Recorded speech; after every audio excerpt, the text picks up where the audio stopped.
You could probably take my kindness for weakness. You could probably take my patience. You could probably take physical properties. You could probably take me the wrong way. You could probably take uh, my belief in who you are as a person.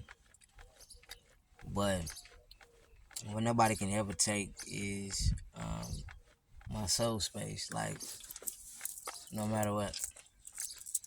And my assailants, indeed, they did get away with some things, some valuable things. The quintessential existence of me, my soul space from forefathers um, that had to have come here, that I may be a descendant of them. Can't nobody take that. Like, can't nobody take that. Although it's draining, you know, to have to continuously build upon um, and strengthen certain bonds with angels and ancestors and the Most High God within you, to be uh, readily available to that connectivity, that spark. And that's what's tiresome, especially when, um, life is already hard by itself. You don't need no enemy. I'll tell you what, if you just went through this life as life and you never had an enemy, it would be just as hard. Not to mention having to have to battle for the constant receptivity of your own goods and your own rights and your own truths, you know.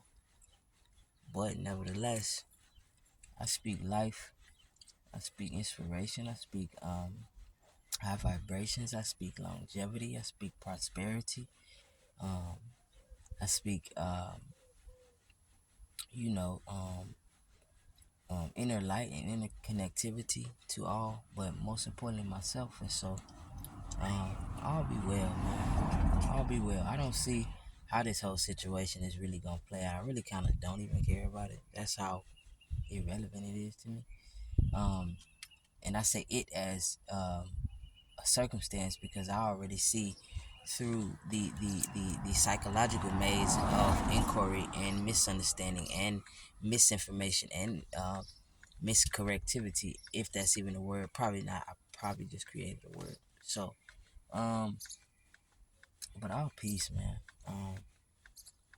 I'm perpetuating situations on the basis of financial issues, which is why there was ever even a necessity for a spiritual attack ever. I've never had a spiritual attack when I was financially stable, not even once.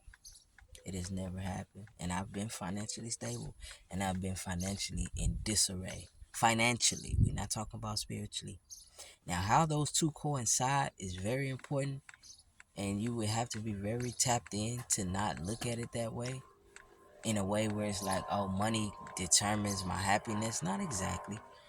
But financially, if you're in a space where you're able to utilize all your internal forces towards high quality meditation and the proper food and sleep and rest and etiquette, it's harder to spiritually attack a person who is grounded that way.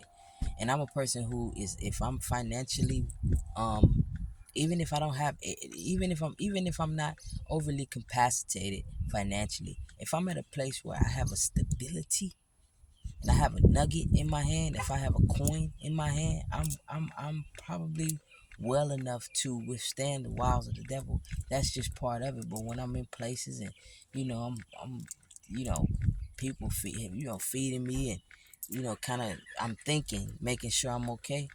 We all become susceptible to ridicule at that rate. So, but this is life nevertheless. And as I've said before, I'm here probably to go through things to show other people how to circumvent situations and circumstances. I always say that in all my videos, all my lectures. I've had to go through some of the craziest stuff to figure out whatever the riddle and the niche is in it, and come back with jewels for people. So it's some things that could be taken. It's some things that we could give away. Some things that we could be they could be salvaged. But there's an internal nudge that just, even for me anyway, like I'm barely from this planet, bro. I'm barely from here, man. But so yeah, love, peace.